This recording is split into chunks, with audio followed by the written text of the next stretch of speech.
And we are back for another live episode of the Kingdom.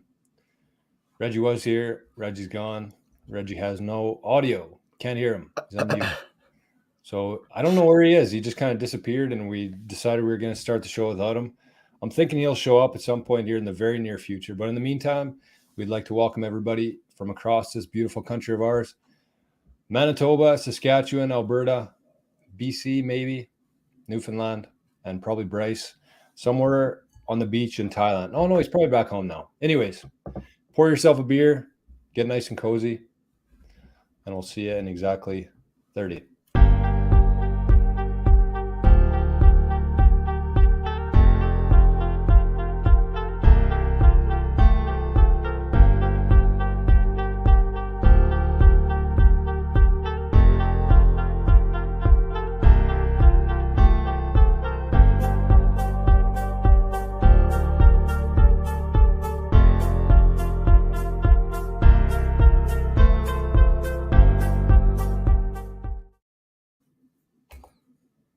What is up, ladies and gentlemen? Welcome back to the Kingdom.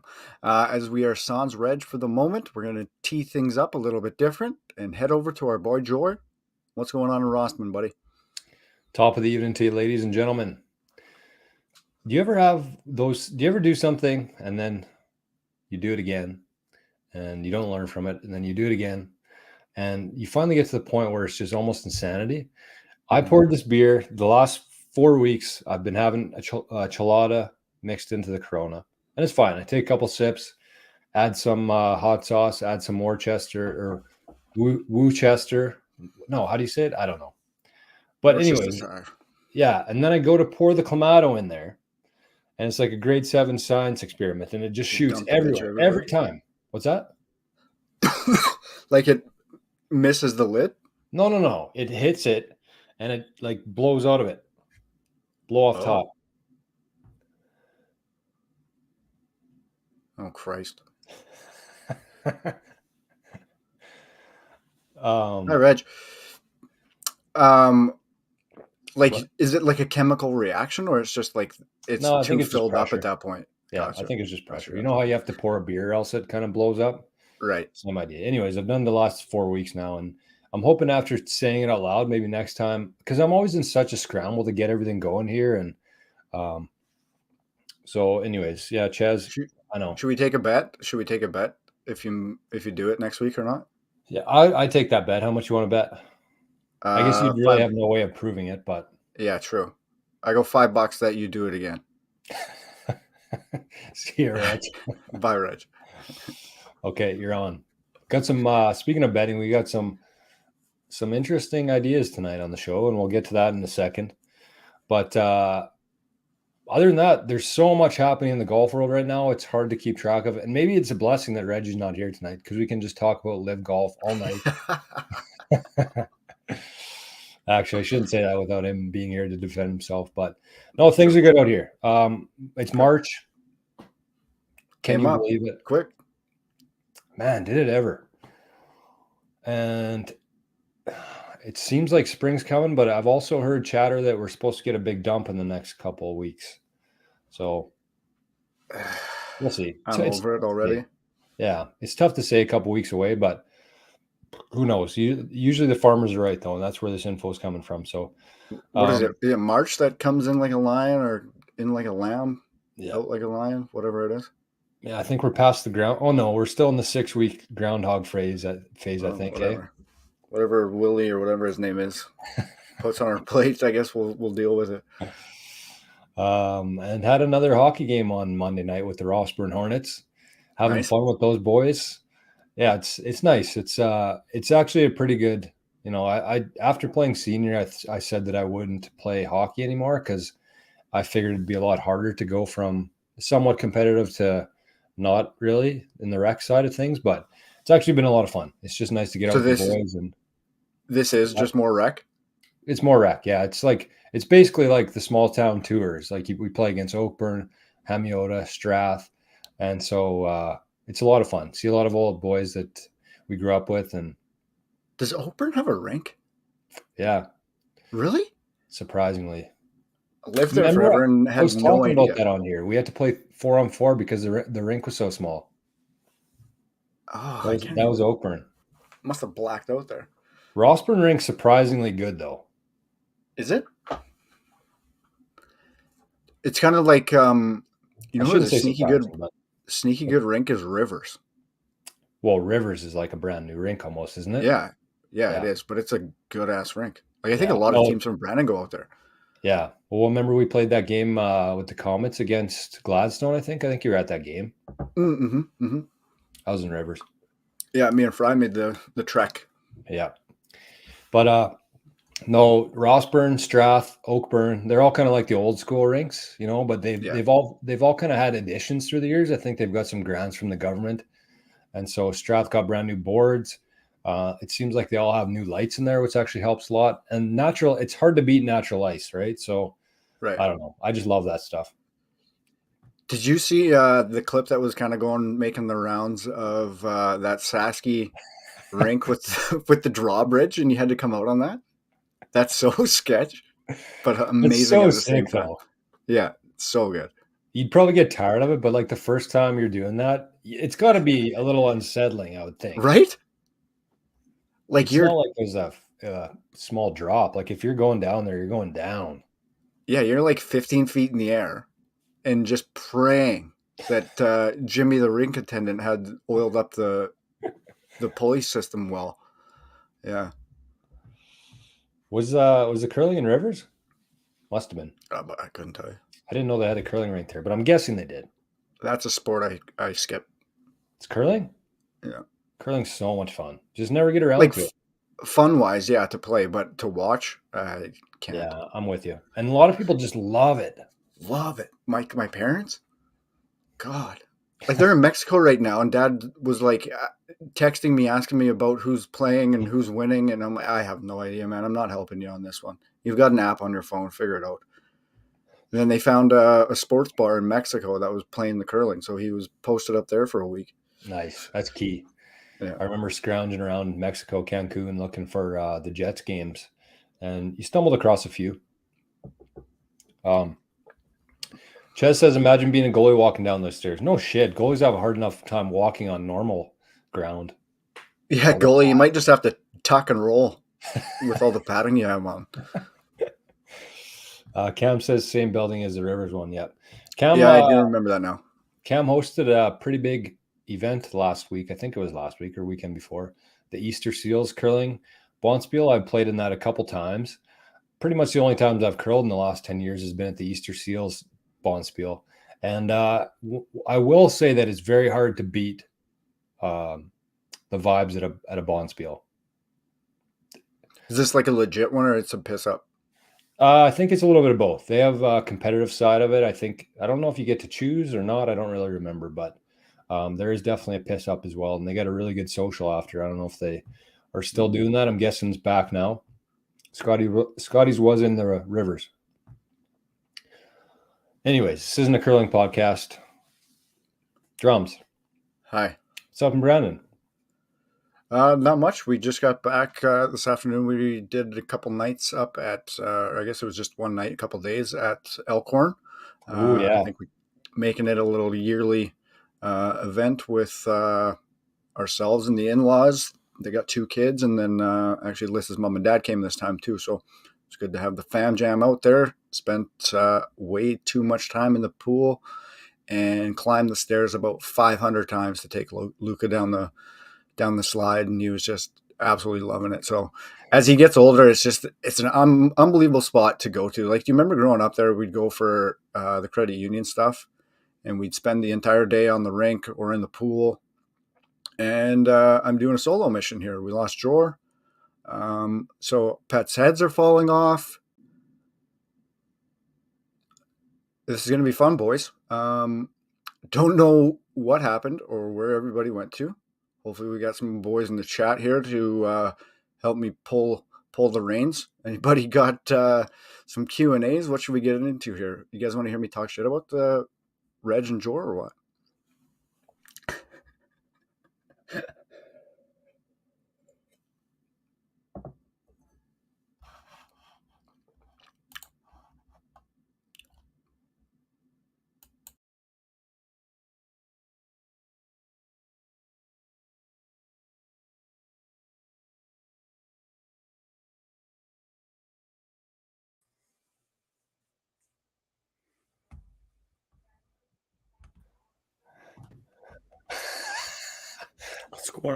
What's going on?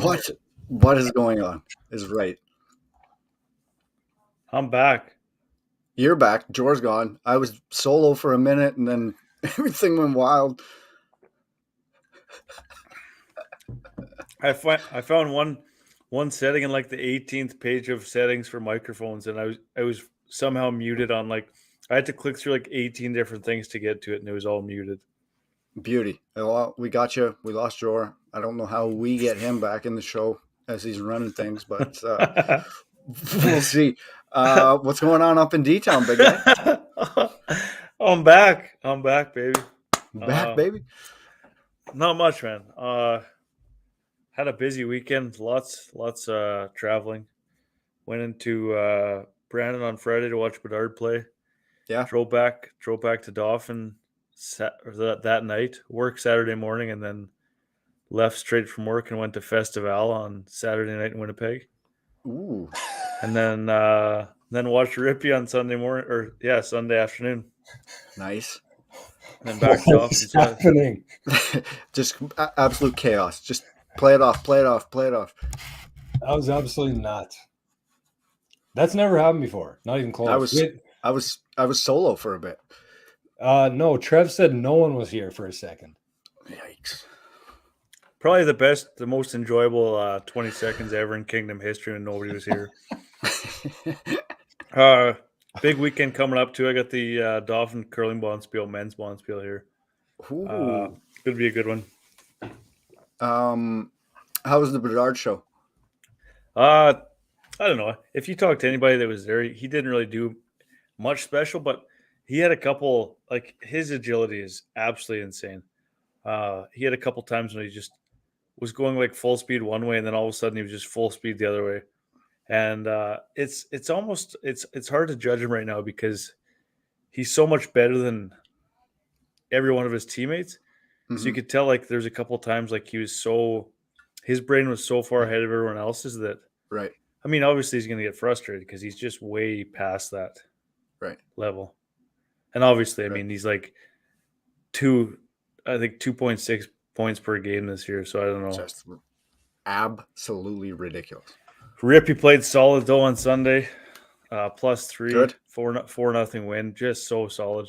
The Islanders play such solid defense, man. It's insane. Lots of people say it's boring to watch, but it's so. Who cares? It's unreal, actually. Yeah, exactly. And they have the second best goalie on the planet. Yeah, top 3, anyways. Agreed. He's so nasty. While we're here, yeah, that was honestly nuts, man. Like all of a sudden you're mid conversation and I'm out of the chat, and so I was like, "Well, fuck, Drums is by himself here. He's gonna be panicking." And then all of a sudden, I'm trying to log back in. None of my stuff's working. Like my camera was not working, my mic's not working. Wouldn't let me in. And then so nobody was in there, or Reggie was in here. I don't know. It was a shit show, but man, absolute shit show. We're back, baby. Things are a shit show. I thought I was just muted. I was just chomping in that bean. I thought I was muted, but I didn't click mute. Yeah, it's a tough Kngdom show to start here, but no, I'll say. We'll be back. Pretty up to par, though, for sure. We'll be back. Up to snuff. Okay, let's get things going here. What do we want to talk about? We got the Rip game covered? Yes, sir. Yeah, sick to watch him, obviously. I was texting you and Moose last night just saying, watching that one game kind of made me an Isles fan again. I haven't been watching a whole lot of hockey. I said that to Easton last night, and she's like, yeah, because you have a hobby every night, like bowling or hockey or anything, podcast. Right. So I finally sat down last night and watched some hockey, and man, there was some good hockey on. And the Isles played last night as well. And things are only going to get better now. The playoff race is like the best time of the year. We're in an absolute, like, what are we, 2.5 months? 20 games in the regular season. Yeah, so we've got an absolute gong show that might be happening for the rest of the way. Just unreal hockey, it looks like, across the board. Although, Western Conference, you guys going to show up or what? Anybody there? Or? Holy. I don't know what's going on. This has been, I know it's a golf podcast, but this has been one of the wildest trade deadlines that I can ever remember, honestly. And it's like 3 days. It's 3 days away from it. Yeah. What happened? Might have to Who's the big hijack it. trades? We might have to hijack probably 10 minutes here on Trade Center. It's crazy, man. Like it started 2 weeks ago. Like when we were at your place, Jor, the Leafs made their big trade for O'Reilly and Achari. And it's just, well, in Tarasenko was even before that. So it's been kind of like a 3-week event here. Who'd Tarasenko go to? Rangers. Whoa. Along with Patty Kane. What? Patty Kane's in the Rangers, man. I don't like know. A third Who's the round, stud that was with for the like a Rangers third before? rounder. Hey? Who's the stud that was with the Rangers before? Panarin? Young guy. What? Panarin? Yes. Is he still there? He's still there. Oh, yeah. Good God. So is Zibanejad, Kreider. Like, Rip's got to play against those guys a lot. Oh, yeah. Yeah, I don't know. I don't know how good the Islanders look versus everybody else on paper, though. No, especially with Barzal gone. Right. I'm honestly, Ooh, Rip's not gonna like that, Reggie. What's that? That comment. Well, we were talking with him on the weekend. He said, same as every other year. I mean, they struggle to get into playoffs at times because they're not offensive and it's tough to win games the way they play in the regular season. But if they could just get in, like they could shut down anybody with their system and their goalie. So that's really all they have to do. So they're in a tight race too. Yeah, and if Barzal's back in good shape for the playoffs, like that could be huge. Where did they pick up from Vancouver? Bo Horvat. Like he's been playing great. Even Bolivier going the other way has been like lights out since going to Vancouver. Mm-hmm. Yeah, that was a good trade both ways. Yeah. Except Vancouver today, did you see that they trade away a first? Like, what are they doing? They're the weirdest team in the league. That was for Philip Hronek. Like, what are you giving up a first round pick for Philip Hronek? For what? Makes no sense. I've never even heard of that person. Right. You just tank. That's all they should be trying to do right now. Is try to get Bedard. If there's not more to that trade, like if they're not flipping him somewhere for something better, and they're actually keeping him for this year and next year, that might be one of the worst trades. But I mean, what? I was thinking about that too. But like, if you're doing that, giving away your first, like what are you going to get back for him? Nobody's giving you a first for him. No. Maybe some background deals. Maybe they're packaging with something else. I don't know. That trade blew my mind. But and then Boston absolutely destroying the league, and then they still pick up 2 key pieces to go on like an amazing, what it looks like to be an amazing end to the season and then into playoffs. Like those are 2 playoff players. Who'd they get? I saw they picked up Orlov and Hathaway from Washington. Orlov all of a sudden is Bobby Orr. All the highlights that I see, just dangling. Hathaway's one of the biggest pain in the ass in the league. Isn't Hathaway a tough guy? Yeah, he's just a menace out there. Wow. So nobody's beating the Bruins then. The Rangers or the Hurricanes or the Leafs, man. Tampa. Okay, that Jeannot trade is nuts though. Yeah, that was too much. But he's pretty sick, but he's not that good. Yeah, like I think Nashville taking on McDonough last year. Mm-hmm. I think this has part of that in there. Mm-hmm. Like, hey, you did us this solid. We'll give you another pick or 2. Right. Oh, yeah. Yeah, that makes sense. It could be like a futures type deal. They probably do stuff like that. Like, hey, we owe you for sure. Yeah, exactly. On Nashville, quick, Trotz coming back. He's the GM as of the end of the season. Good for him. Obviously, that was premeditated. He probably told him, "Hey, listen, don't go coach anymore. I'm done this year. You can have it." Pretty sweet. Good for Trotz, man. He's going to be so good there too. Isn't that crazy to think? Like Poyle was there from the beginning of the franchise, and like along with Trotz kind of went elsewhere for 6-7 seasons and then straight back there. Like it's just an unreal hockey community in there. Yeah. Like I know the DR, like they always went down for for hockey tournaments and stuff. Were you on one of those teams, George? No, sure. No, we went to Moncton. Right. We missed the Nashville train. Dally got to go. Right. Dally's been a couple times with that. Yeah, he was coaching too one time. You know, on the Jets? same Drums, same are you note, watching the Leafs game? Cam wants to know, I watched the first period. but you're not watching it live. No. Do you want McDavid spoilers? scored again. Go figure. Unbelievable. That guy's nuts. 2. He got 2. He scored 2 in the first. Yeah. Okay, It's so gross. tell me this. Man, did you see that move he had the other day at the blue line? Like, somehow, like, was going straight, back pivots, like, twirly.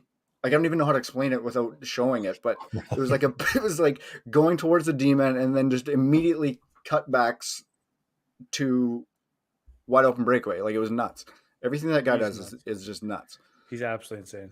Like, insane, actually. It's gross. And they still are, like, just in a wild card spot. But whatever. And a weird pickup for them, too. Ekholm? I think pretty With- solid, honestly. He's good, but giving up Barry 2 when you need D-man badly? Yeah.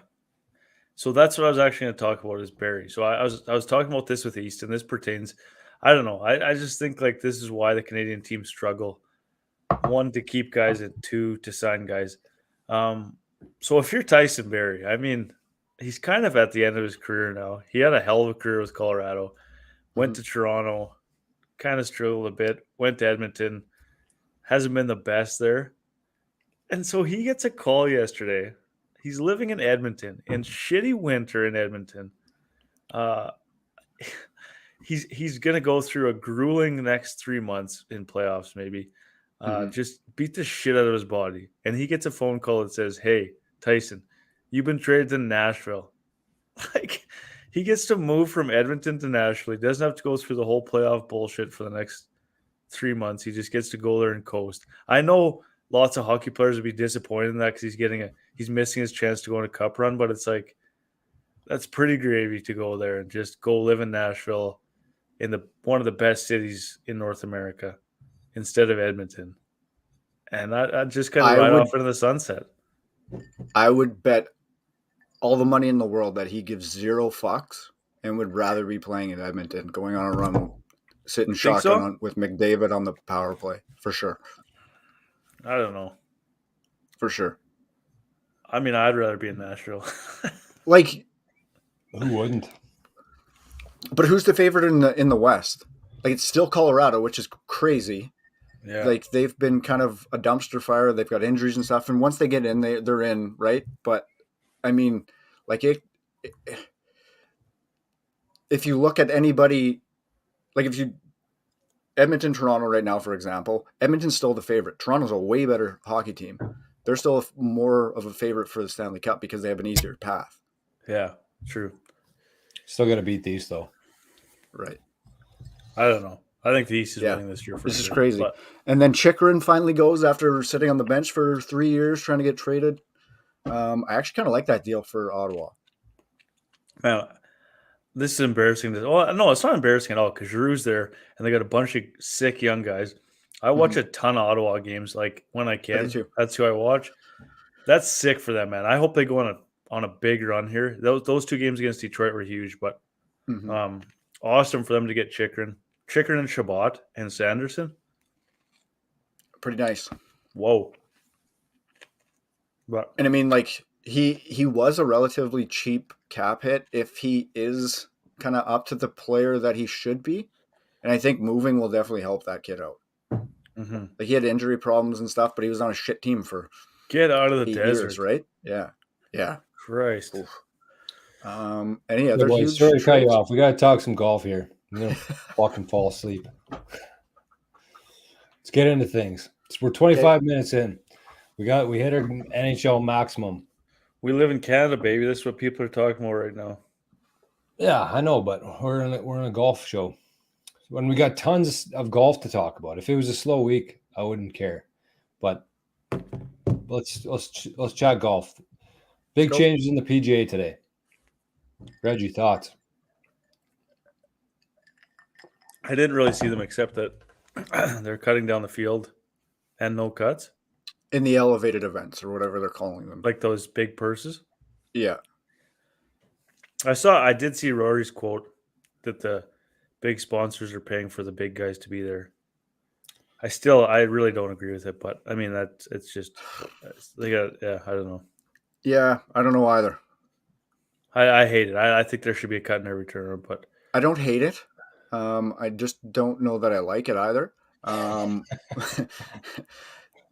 was like reading quotes of like the lesser guys that were like, "Hey, like last week was awesome. Like going into a tournament and knowing you have a chance, even if you're one of the lesser guys, if you're top 100 player in the world type thing, going into an event like the Honda where you know John Rahm or those guys aren't in there, so you know that you do have somewhat of a chance. That's how you also build stars too. Like if somebody comes out of nowhere, has like a great event, then they get elevated, and that's kind of like that kind of needs to be like your farm system on the PGA Tour. Yeah, I really like that idea too. And I mean, I'm with you, Drums. I don't really know what I I like the cuts because it makes Thursday and Friday a little bit more interesting. For sure. And not only for the viewers, but for the fans who are there. And it just adds a whole nother element of the tournament itself. Because 4 days, I mean, live tournament's only 54 holes, correct? Yeah. So 72 holes are, a lot longer to just be playing rounds and hoping that you mix in a good stretch of holes. With a cut, you actually have to show up at the start and play right through to the whole weekend, right?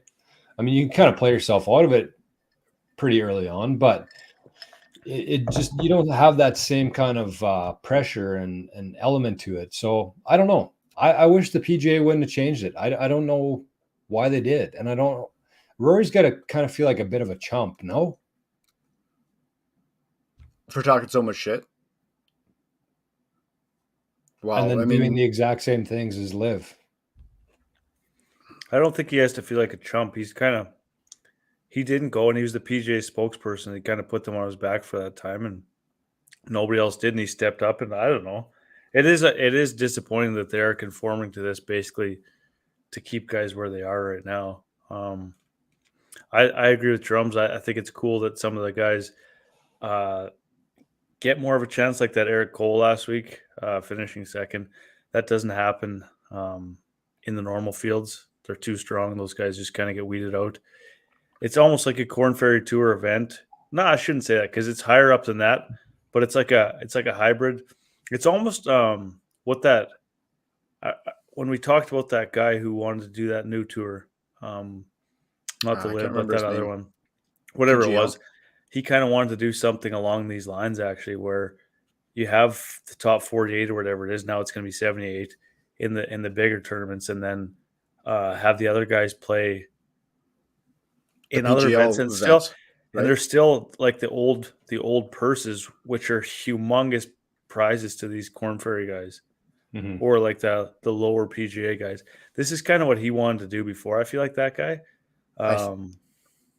PGL, yeah.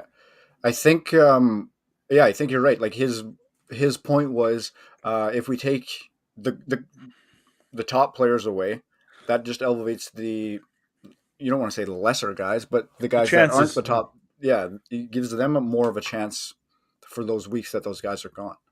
To have a life-changing tournament. And right. I do agree with what you were saying, Jordan. It is nice that, and maybe we were so oblivious to it all along, and maybe this is as open our eyes to how the PGA was treating their players. And now that they have all this pressure, where did the money come from? Where did all this extra money come from? Yeah, no, that's fair. That's a fair point. Their bank account. Yeah, it is unfortunate that it came to all of this. Is it a step in the right direction? I still don't think it is. Do you really think it's unfortunate though? Like I know you won't watch LIV, but don't you feel like that it's actually been a good thing? Because I was thinking like if the PGA keeps doing stuff like this, they might get the players back to left, right? And LIV goes away. It could happen. I don't think it'll ever go away because of the money. Because of the money. Wow. But if they don't have any players, nobody's watching, then Yeah, they're but if they're gonna paying go guys away. 100 million, guys are going to go there.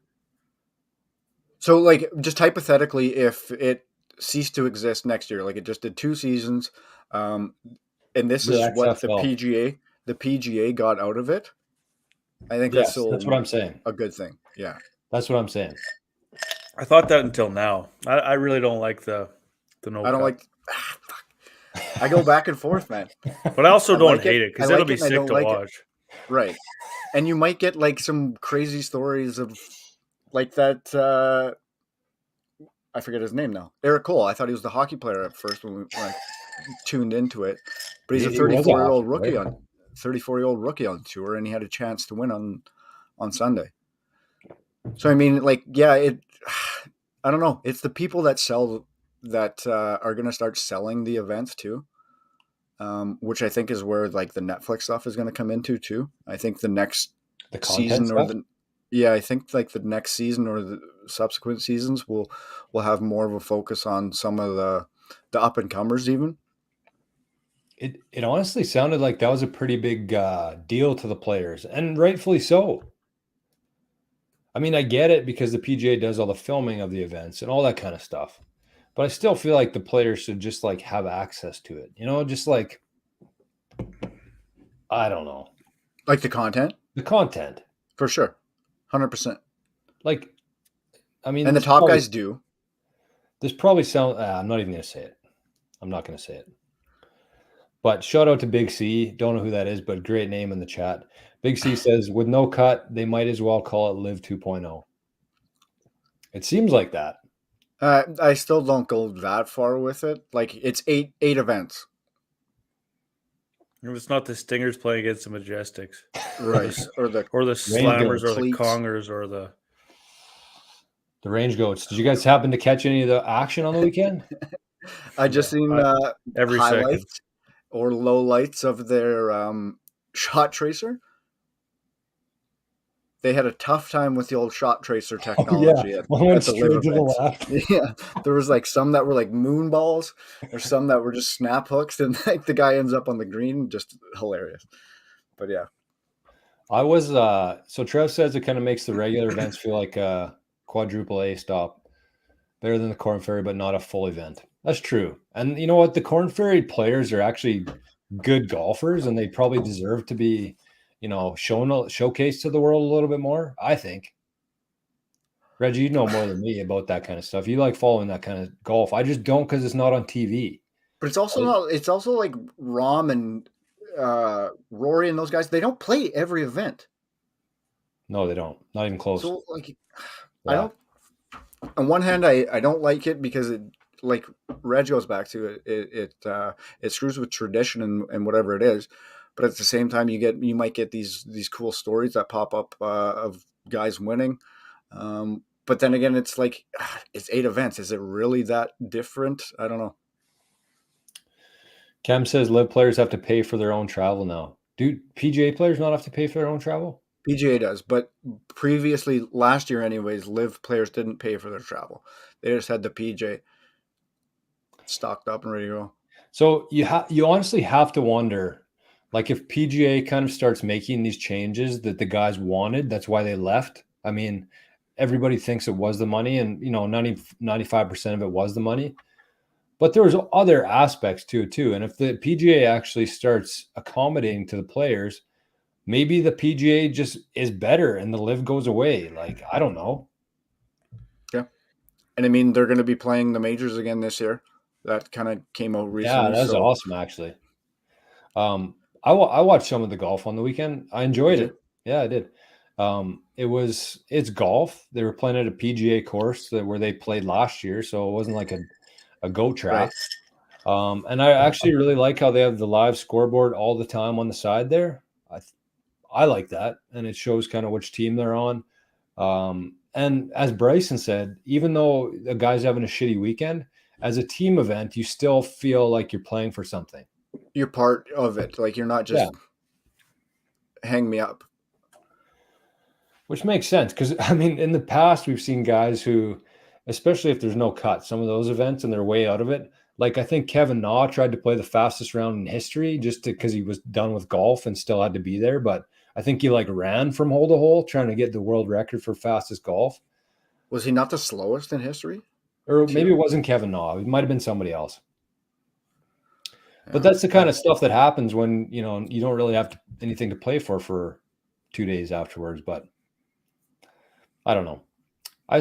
I'm still on the opinion that both can exist and probably will for a while. But I do think that if the PGA keeps making adjustments to the tour, then LIV might just go away and the players might all return. Have you seen the LIV insiders on Twitter pumping everybody's tires? Pat Perez is a top 10 player in the world. DJ's number 1 in the world, which, I mean, could be argument there. So what's going to happen now with the world golf rankings? Because that was one of their main arguments with the no cuts. No, it was 54 holes, wasn't it? I think it was more than 54. Oh. Yeah, I don't know. Oh, and then, they were talking about Phil being, like, exponentially better than Tiger. Phil? Yeah. That's bullshit. Exactly. There you go. That might get you off them. Big C says, did Phil Mickelson sacrifice his career and popularity force the hand of the PGA for future golfers? I don't know about that. I don't know that that's exactly what his goal was. I think he needed some cake. I think he needed a lot of cake. Yeah, I don't know. Reggie hates Phil. I like Phil. I don't know. I mean, you can't take away what he did do in the PGA. He's a Hall of Famer, probably a top 5 player of all time, to be honest. And to credit Phil, he said kind of from the start of this whole thing is that he was doing it for the future. So, I mean, Big C does have a point. That's what Phil said, and it seems like that's actually come to light. So, yeah, I'll never think that's what his intentions were. Maybe not main intentions or full intentions, but could be partial. Like these guys, Lee Westwood tweeted, I've spent the last year reading how good full fields are and cuts are. And then Kevin Na said, I thought no cut, no legacy. Then he said, no, I wrote this tweet while counting millions. Like, those guys are just fucking being ignorant about it. I don't know. I'm just tired of both sides of it. I'm just so tired of seeing that in the news, honestly. I don't watch the news because I don't like to see bullshit, so I just like following sports, and now there's bullshit within sport. Oh, I got news so for you. What's that? Yeah, there's always been bullshit in sports. No, I'm saying like in sports news. I don't give a shit to see all this drama. I don't. I just want to. I don't know. Yeah, I guess like this is the fucking world that we live in now. That it seeped over into sports this much. Yeah, it is, and dumbness. One thing I wanted to say tonight was that everything we've said so far about this, think what you want, doesn't really matter. But to Reggie's credit, like, he's somebody who actually cares about the PGA tradition side of things. There's a lot of people who just hate LIV golf because the news tells them that they're getting all this money from the Saudis. And that's just how the cancel culture is nobody really takes time and thinks about all this kind of stuff. Reggie doesn't hate LIV because of that part of it. He hates it because he thinks it's taken away the tradition of golf. And I respect that because, I mean, historically, golf is a game that is based on historical principles, right? They're still wearing pants, all that kind of stuff. And I get that. But I still think that there's a place in the game for kind of somewhere in between that. And we're probably not there yet, but I think that we're at least moving into some sort of the right direction, I think. And before the LIV golf, Reggie, I think that you would have agreed with that too when we were talking about the PGL or whatever it is. You agreed that the PGA could use some of these changes. And yeah, I mean, some of the guys are getting pretty over the top with back and forth shit, but the PGA is not much different either. Like how Rory's been acting and Shane Lowry and all those guys, I don't know. Like, you see the part in Full Swing where Rory called or said "fuck you" to Phil or something like that? I haven't got there yet. Like, what's the difference? That's childish shit, man. 100% it is. It all is. It's but so annoying. but Like this. I know, Rory- but both sides, though. That's what I'm saying. in my opinion, Rory can say that. Shane can't. Like, just with their cachet, who they are. Like, there's a very limited people that I think I'm okay with talking shit about it, and Rory might be the only one, honestly.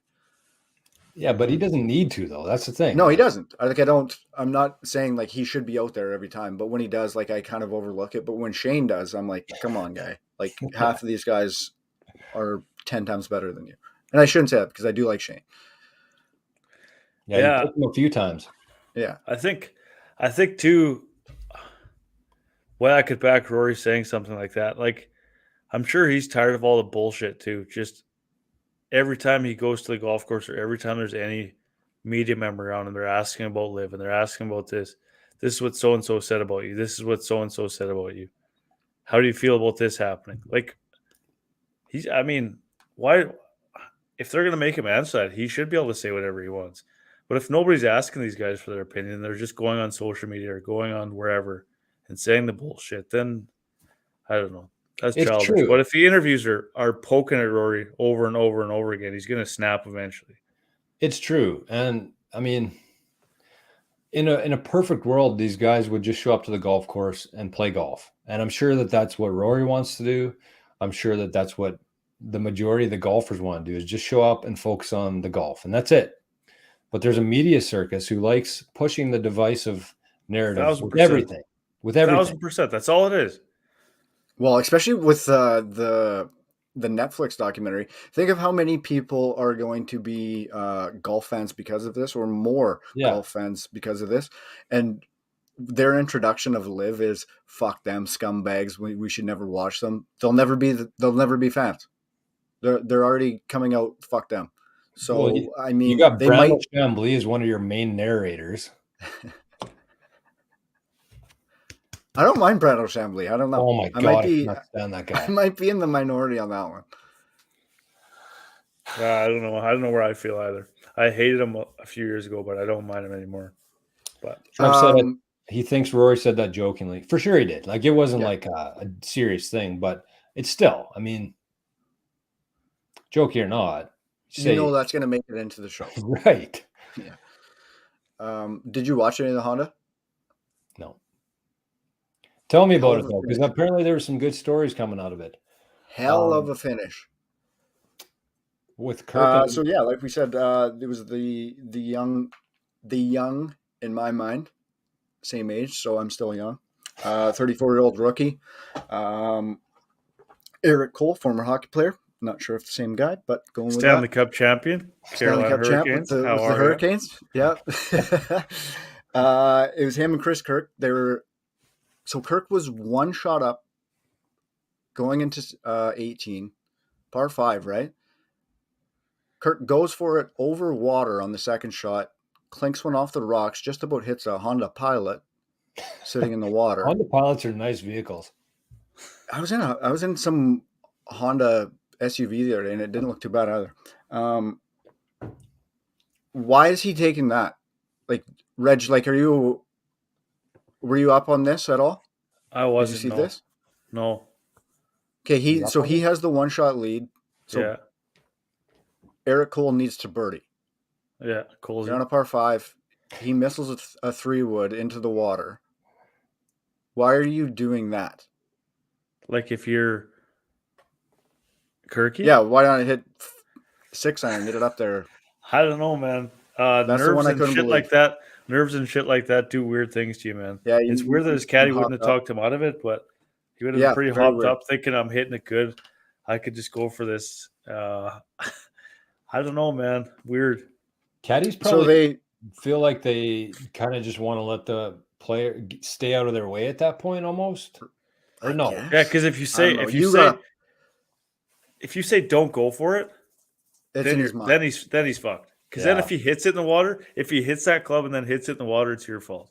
Yeah, I don't know, but you got to be like Rome's in Tin Cup to you give him the 6-iron. You don't even let him see the bag after that. Yeah, give him the 6-iron. Tell him to put it over there, up and down, and we're gone. So what happened after that? So Cole did make his. No, they both. Cole parred. So like all he had to do was par, right? Bogeyed, so they're in the playoff hole, and then Kirk absolutely sticks one, like he was inside a foot. Really? Yeah. So dunked that for the win. But this guy kind of had a bit of a crazy story. Like he turned pro 2012 ish or onto the PGA I've 2012 heard ish. of him before. Had a lot of good events. He was in the Ryder Cup or President's Cup. I can't remember off the top of my head now. President's Cup, I think.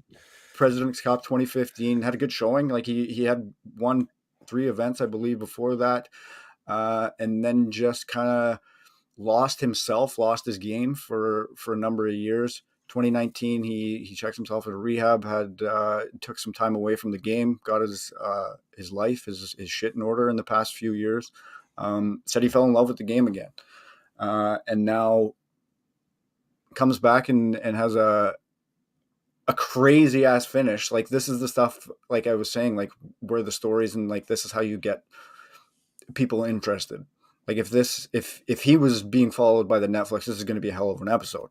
Yeah. Just his portion of it. So yeah, 8 years without a win. Rehab stint, struggles off the course in that.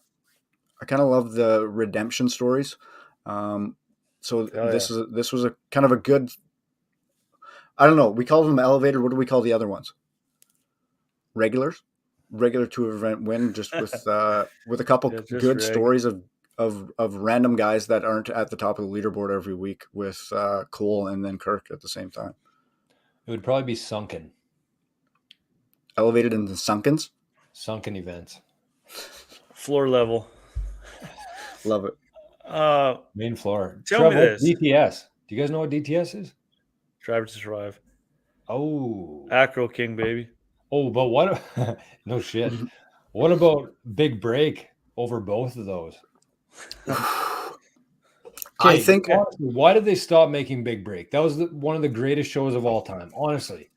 I think we just fell out of it. What do you mean? Like, I don't know. Like, we stopped watching it for some reason. So they stopped making it. Yeah, but they started getting weird, though. They started turning it into like a Bachelors in Paradise. Like, that's true. Kind of bullshit. That's true. There was some shit. There were some good seasons, though, early on. A Big Break, man. Wow. Yeah, Tommy Two Guns. Or with the guy with two Tommy Two Gloves on. Tommy. I can't think of it. Somebody in the chat will know. It starts with a K. Tommy. But he actually played on tour. He played on tour. Yeah, right? he did. Oh, yeah, for sure. There's been a few of those guys I thought that went to tour. And, well, one was a caddy, Kip Penley. Yeah. He's a caddy. Tom Gainey. And then there was like this villain guy that was just a douchebag, Don Donatello or yes. Just the biggest creep weirdo douchebag in the world. He came close to winning though, did he? I think he was like 3rd or something like that. He was weird. That was the last season I watched. Yeah. It was on Golf Channel. Finau was on there, right? I thought that. No, really? I swear to God, but then I Googled it and I couldn't find it. Oh, Trevor just That's said what that I mean. too. Yeah, that's what Trev said. That Finau was on the Big Breaks. Oh shit. I swore that too. Maybe like one of the later seasons. I got a question here. Yeah. I gotta ask you. While we're on the topic before of the stuff you'd like to see in the Netflix covering it, do you think that like crazy with these elevated events and it's 70 people and they're gonna get the highest sponsors in the world because they can basically say, hey, this is our top 70 guys. It's going to be 4 rounds for sure with all these guys. Mm-hmm. Do you think they can get enough sponsorship money that they can stop showing so many fucking commercials and just show the golf?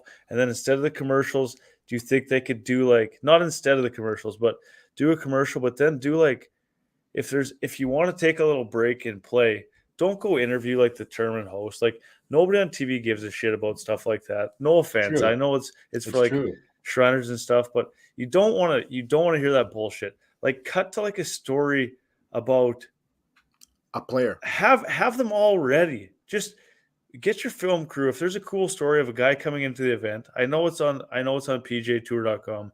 I know it's on Twitter, but People aren't have a story loaded up on that. And then if he's in the hunt or if he's anywhere near the hunt, if he goes on a little stretch, show that story, get some background in there. I just think stuff like that would go such a long way to getting to know the players better, where you don't have to watch the Netflix documentary to find out this stuff. It's there. No, course history, that's stuff prime, like that. Exactly. But that's prime example of the PGA, right? Because when these sponsors sign up to pay for the event, they include it in their packages. We'll interview your CEO for 5 minutes during prime time. He'll get his words in. But I'm with you 100% here. Like, why not take that, whoever is sponsoring that event, think about it, like be a little bit creative here instead of just what they've always done. And you're right. Like, go to the course like a month or two before. It'll be your segment, like your company sponsoring that segment. Talk about the course. Have one of your guys from your company doing it or something like that. There's just been no changes at all. And that's exactly what the PGA has been. That's my issue with it. It's just like they don't innovate in any sort of way at all. Also with the commercials, like that's on the PGA. Like they're selling the packages.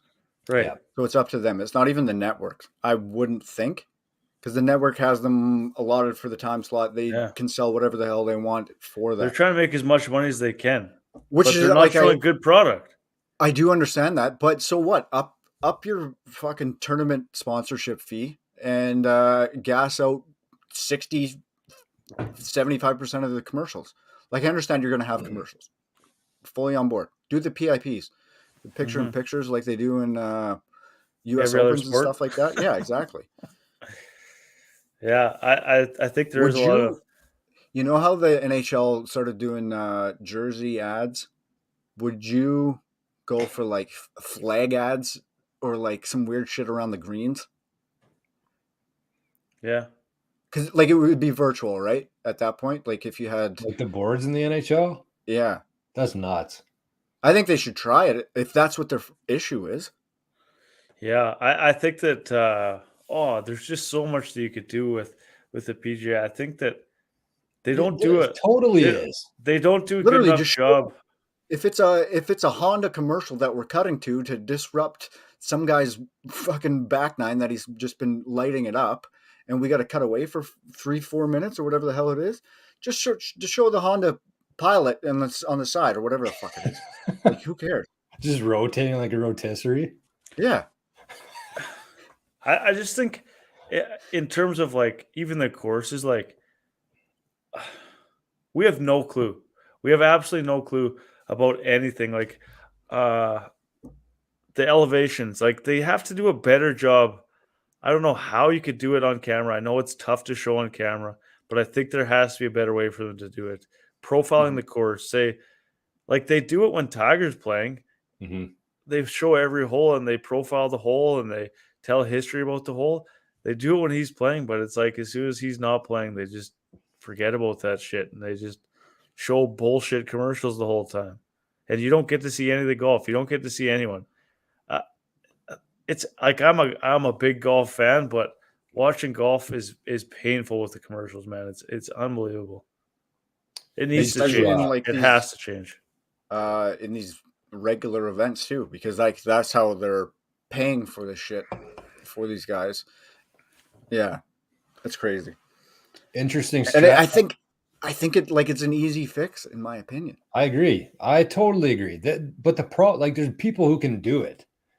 Like this isn't on the groundbreaking stuff. They also need to go. I don't know. But they just don't. Man. They're not willing to. That's their issue. Big C says Tommy Two Gloves Gainey career earnings 5.6 million. Take not that. Bad. You should have played a couple of live events. He'd have about that much. Okay, we should get into the Netflix stuff. We're almost at an hour here, pretty quickly. I'm wondering if what's the Knox story, Reggie? Oh, did you guys see that or no? Did you follow up on it? No, I saw that you were talking about it, so I was like, well, I'll just let Reggie tell me about it. Oh, I text you guys that you have to read up on it because it's absolutely insane. Well, tell us. He's like the mystery golfer at Augusta. So Who's he's a this? member What's at the first name? Augusta. He holds Jeff Knox. Jeff Knox. He holds the course record at Augusta. No, Yeah, I thought Kim 60 Jong Un had it. 61. He's got the course record there. So what this guy does, he's always on standby. He's in the crowd or he's always on standby with his clubs. And what he does is if there's like a twosome, So is he an amateur? yeah, he's not a pro. He doesn't get they don't keep his score, they don't do anything. He just if No. somebody say that the cut line goes on an odd number and they need someone to fill in, he comes to golfs. If somebody No. withdraws, he comes in and golfs. And he's actually he beat Rory one year playing straight up with him. He's beat What? a couple people. Yeah, man. I'm going to read a couple lines from this story because it's absolutely insane. It says, mysterious Augusta national marker Jeff Knox is doing it again. And like he's been doing it for years. He's 57. He's been the fill-in player. He serves as a marker in residence. It's a position he's occupied since 2003. Since then, he's been the only person to play in the Masters without being an actual competitor, and he's done so nearly 20 times. In 2014, he beat world number one Rory McIlroy. He owns Augusta's course record from the member tees with a 61. He aims away from the pin on number 6 because he's hit the flagstick so many times he's tired of unlucky ricochets. No. Kevin Kisner and Justin Thomas have said he's the best in the world on Augusta's greens. On Saturday in 2018, he made the only birdie on 11 all day. There's such cool things here, man. Like this guy tried to get an interview with him like at the end of this thing, and I just want to see.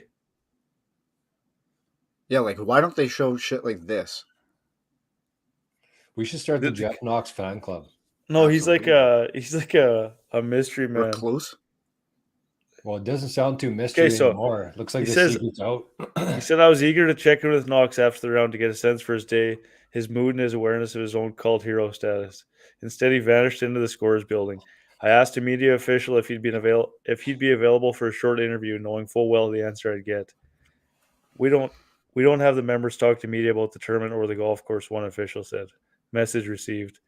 And then he slipped out the back door and he was gone.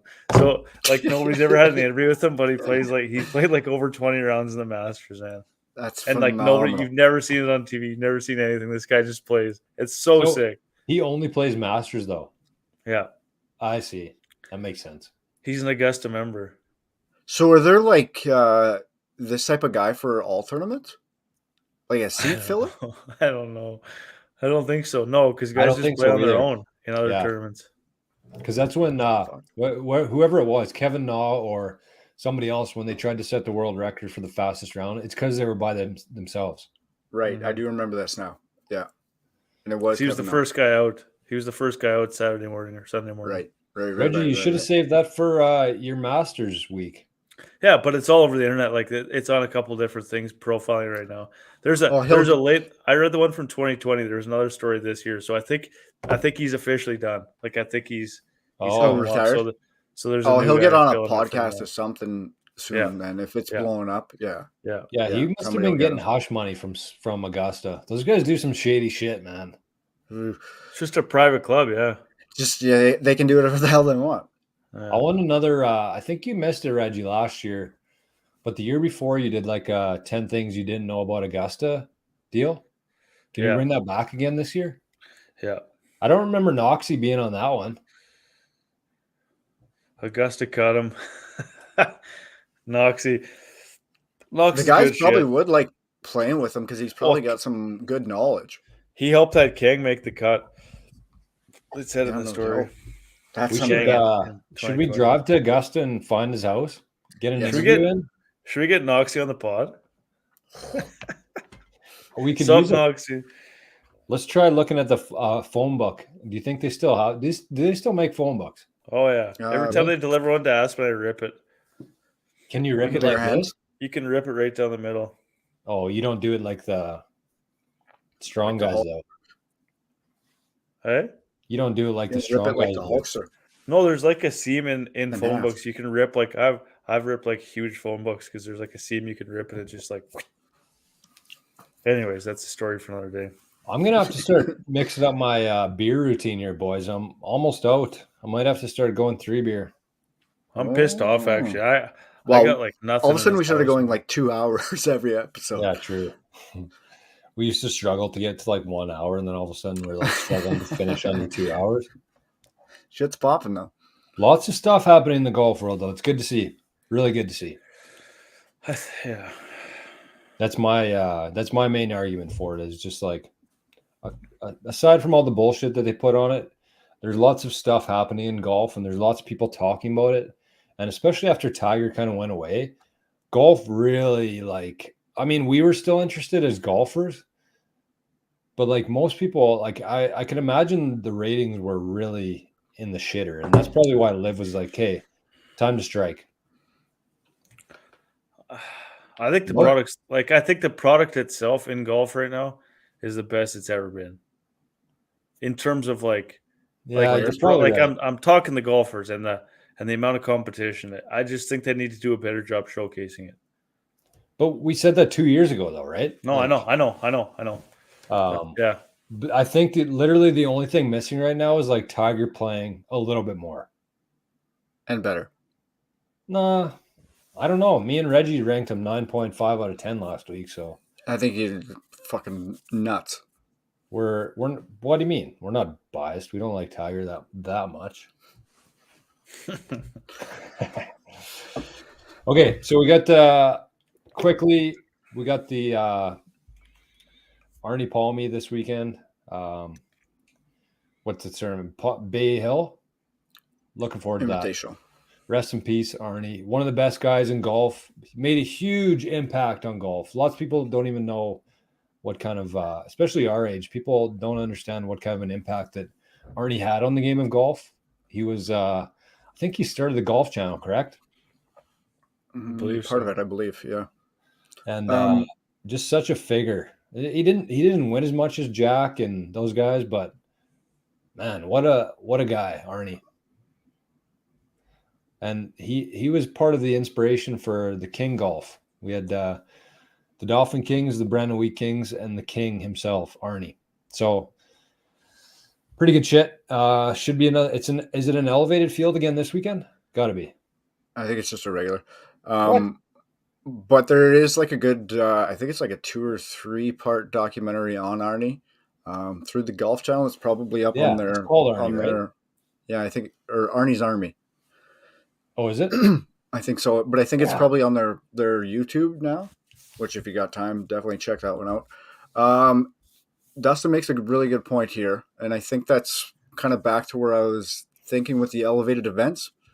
Those are the ones people give a fuck about anyways, right? So to change that up a little bit and then have the other events mean more to the actual play, like, I don't know, I call the elevated guys the rock stars of the sport, and then just the regular players in the regular events.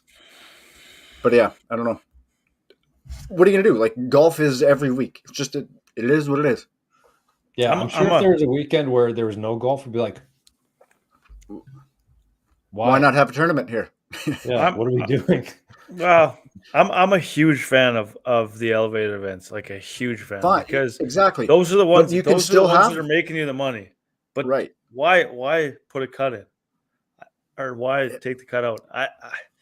Yeah, that's the argument. Yeah, I agree with you there. I don't think they should have done that at elevated events. And I get the reasoning for it is because they want the sponsors to know that the stars are going to be there. But if you have the top 70 in the world, what's there to worry about? You got the top 70 in the world. They're not the ones hurting for money. So like a missed cut isn't affecting them like it is everybody else. But they're saying it's affecting the viewership on the weekends if the top guys aren't out or aren't in. Okay, I know that this was kind of like it's been a shit show for the last year between PGA and LIV, but do you guys feel like these elevated events is like a little bit weird? Like that would be like saying the Boston Bruins versus the Rangers is an elevated game, and they get paid more and they charge more to go there. Like either set your standard of the PGA. This is who we're playing with. Maybe do another in between league there. But like, how do I you say guess. that just like it's just confusing to people, I think. I really get your point. But I don't think you can go back on like how many PGA members are there? I know. It There's would be a logistical nightmare for sure. tens of thousands, right? Yeah. But I know exactly what you mean. They're essentially playing events. their own turn or their own league anyways, right? Exactly. With these That's elevated what I mean. events. Yeah, 100%. But the DP is no different. I mean, Cockrell finally qualified, or not, I shouldn't say finally qualified, but he qualified for that status this year that he gets to play in that Rolex series. Like that's what they are. They're just not saying they don't advertise them as elevated events. It's the same thing. And there's guys on the people PGA that qualify have for them. those certain statuses exemption as well, right? It's a mess. Like, can we be honest? It's a mess. Like, that's got to be fucking hard to figure out if you're one of those lower tier or mid tier guys. What the fuck you can play in and what you can't play in. Like, Jesus. Well, Cockrell didn't even know, and he's one of the players. That's what I mean. Yeah. He knew, but like it wasn't really easy for him to figure out. Yeah. Yeah. It's one of those things though, man. Like there's like no break in the PGA year. So they're kind of trying to figure things out on the fly here. True. While still putting out a product. Like I don't know. It is a shit show though. I agree. Because it just seems like every week from Monday, because you're not going to be making changes during the weekend from Thursday to Sunday because you're not going to announce them then. So you literally have from Monday to Wednesday every week to make these decisions or put them out in the press. And then I don't. It's just a complete shit show right now in the golf world, and I don't like. Do you know what else I don't either, man. Like it's not fun as a golf fan. I don't think. Do you know what else I don't like, and I wish they would change is like the end of the season. To have it in October, November, whenever it is, like make it for the calendar, no? But there's a reason for that, though. What? Well, because they have their 4 majors, which ends in August, and then they have the Ryder Cup, which is kind of based on that whole year. And then the weather kind of goes shitty wherever they're playing all their main events. And then like in November and December, they're like over in Australia and that kind of, aren't they, or no? Right. But so what if we go to Hawaii and shit in December and finish out the season there? Well, because and like that's where you're kind of battling for the playoffs and shit, and then that's prime time because it's so late in the evening. Like, you know what I mean? Yeah. Like we love those Cali events and stuff when we get to watch them at 7 p.m. when we're after work or whatever. Why not have like the playoffs or whatever the finals are kind of ending at that same time?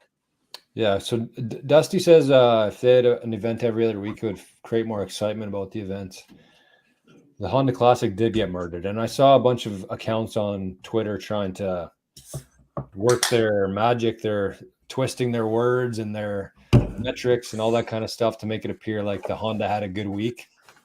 They didn't have a good week. Let's be honest. No. Nobody watched it. But why try to spin it that way though?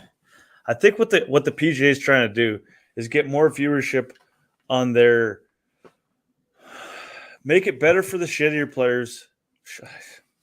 The guys that don't have a chance to win if the whole field's in. Make it better for those guys on the weeks that nobody's watching anyways, and make their cake on the weeks that the big guys are playing. Go 70 guys, get all the sponsorship money in the world, and elevate the shit out of 8 events.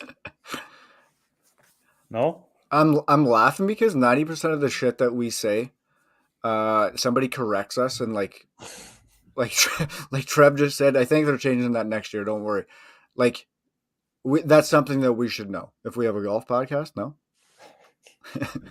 maybe so. It's hard to keep track of everything, man. All right.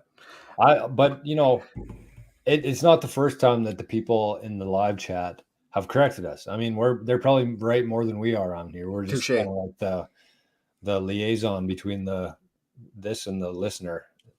But like people are probably just banging their fucking heads against the computer. Yeah, but also drums. Like the NHL finishes in June and starts again in September. The MLB starting in yeah, I don't know why that was a thing for me. Big C with the comment of the night.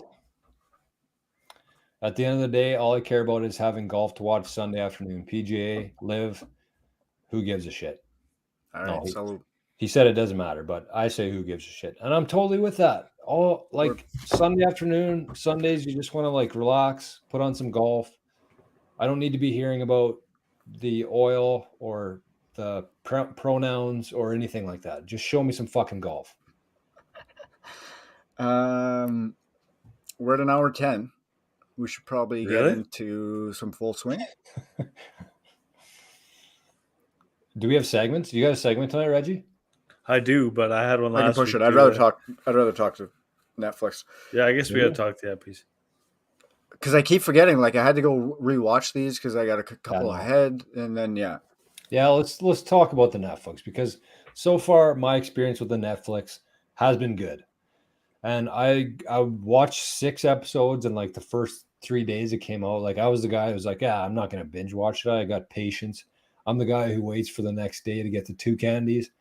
Burned off 6 in 2 days, and I've just been waiting for like us to catch up here. Watched No. episode 7, and I had like, have you guys watched 7 yet? Is that Tony? No, that's with Mito. Mito. Yeah, Oh, right. Mito and what the hell's, I don't even know how to say his name. Oh, hang on. It's Mito and Thigala. Tahith Sahith. or something. Sahith. Sahith Thigala. I had tears in my eyes that episode. You guys haven't watched it yet? No, I've only done 6. I'm then. halfway through it. Tony, and when we get to the Tony one, Liz told me that she was going to leave me for Tony. And I said, all right, good luck. Tony's good shit. Unbelievable dude. Easton said Tony's 6, right? Tony's 6, yeah. So Yeah. we're going back. We'll get We're to going those back. next week. Yeah. We're gonna rewind a bit. We're gonna have to take everybody's attention back because I imagine even the guys in the chat have all fired through it. But we're going 4 and 5 here. So we got Joel's episode. I don't even know what these actual episodes are called, but I think you just kind of identify them by the players. We got Joel. Who else was the Joel? Colin? Oh, Colin Morikawa. He didn't. No, He sure Colin. didn't get a whole lot Morikawa's with Tony. Oh, is he? Right. Very true. Who was with Joel? I think just Joel, wasn't it? It was a lot about Joel and his caddy, though. So maybe. So maybe it was just Joel and Caddy, and then so that's 4. 5 was Fitzy and DJ. Yeah, that was a really good episode. DJ and Fitz. Better than I was kind of expecting. I actually. Joel's my favorite episode. Where are we so going far. here? Where are we going? Start with Joel. Start with Joel. 4. Have Joel's you guys my heard favorite that story by before?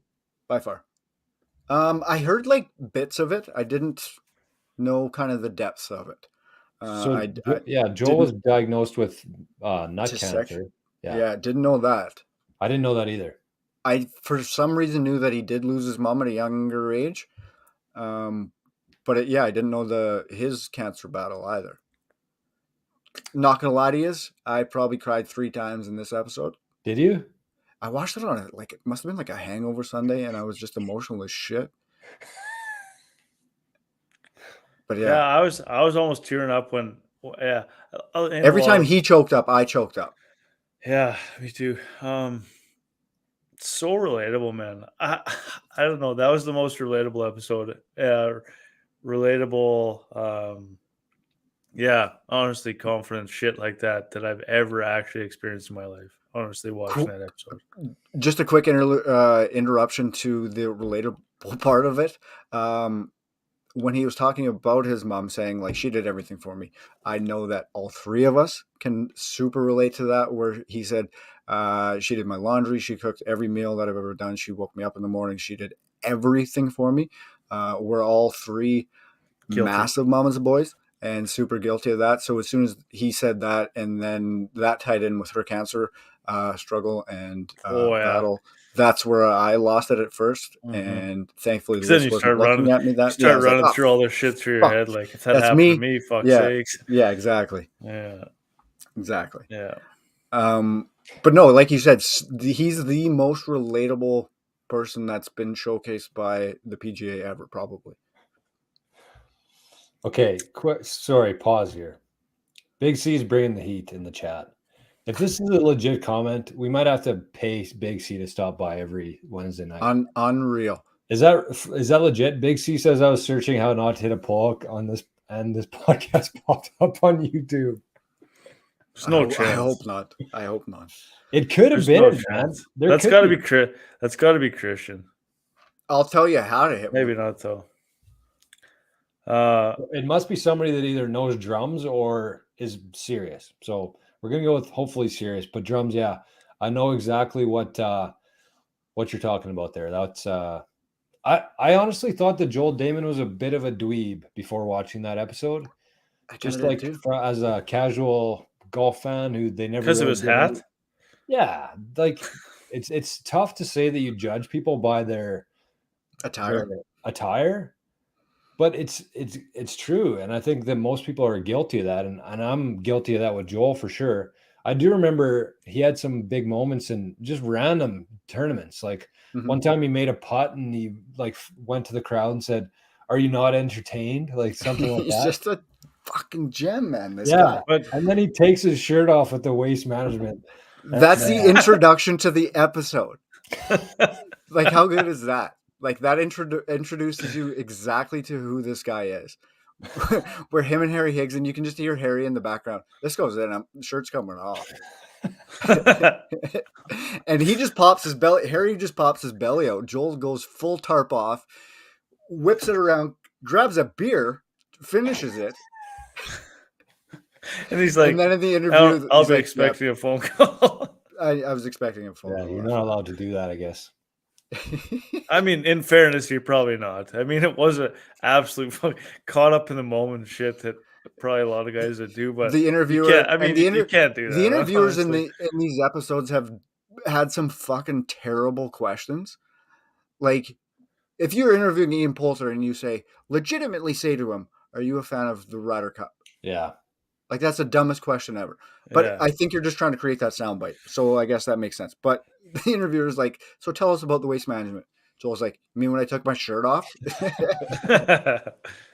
Yeah. That was 100% living in the moment, though. Like there's no way you could argue that he would do anything differently there ever. No, Zero how could you? regrets. Eh? I would do the exact same thing. Yeah, I think I would too. I mean, I know that I would, but it's easier to say from your office at Rossman Lake. But I feel like I would probably do the same. I might even do worse than that, to be honest with you.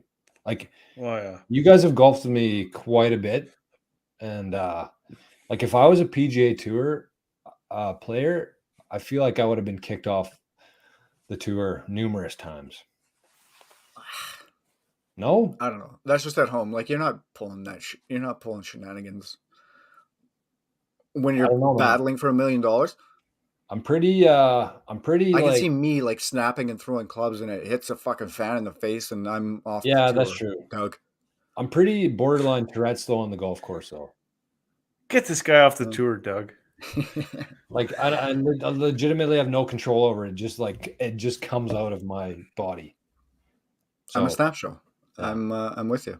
Drums, me and you should make our own tour. Maybe we'll start our own tour to compete with snap the PGA tour and the LIV, and we'll get Big C in the field. You'll come. I'm out. We'll add one more tour event. We'll make SGL snap triple golf elevated. league. Yeah. Okay, back to Joel. Yeah. Back to Joel. Yeah, this guy 100% like is my mentality. Your spirit animal? Yeah, he's my spirit animal. Like, just somebody's got to be the 70th best golfer in the world. Like, he's just okay with where he is. And like his wife kind of alluded to the fact that he had a fucking life scare come at him and beat cancer. Like she said he downplays testicular cancer. Whatever you take the testicle out, you're kind of free and clear after that. But I mean, it is a fucking big deal. Well, yeah, huge deal. You're free of cancer, but it has major impacts on your body. I feel for sure, yeah. For sure.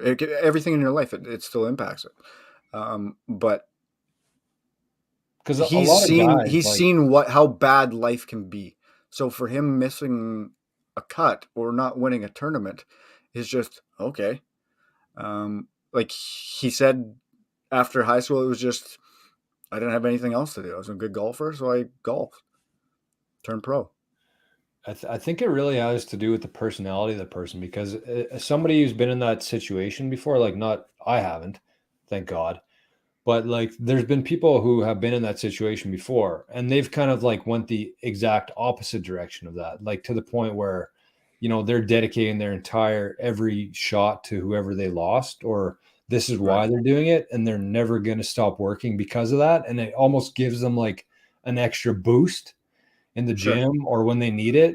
And it just seems like his kind of went the other way. And I really don't know if that has anything to do with losing a nut, because that's a lot of testosterone coming out of your body. And testosterone is a big part of the whole confidence and, all that kind of stuff. I really feel like that ties into it.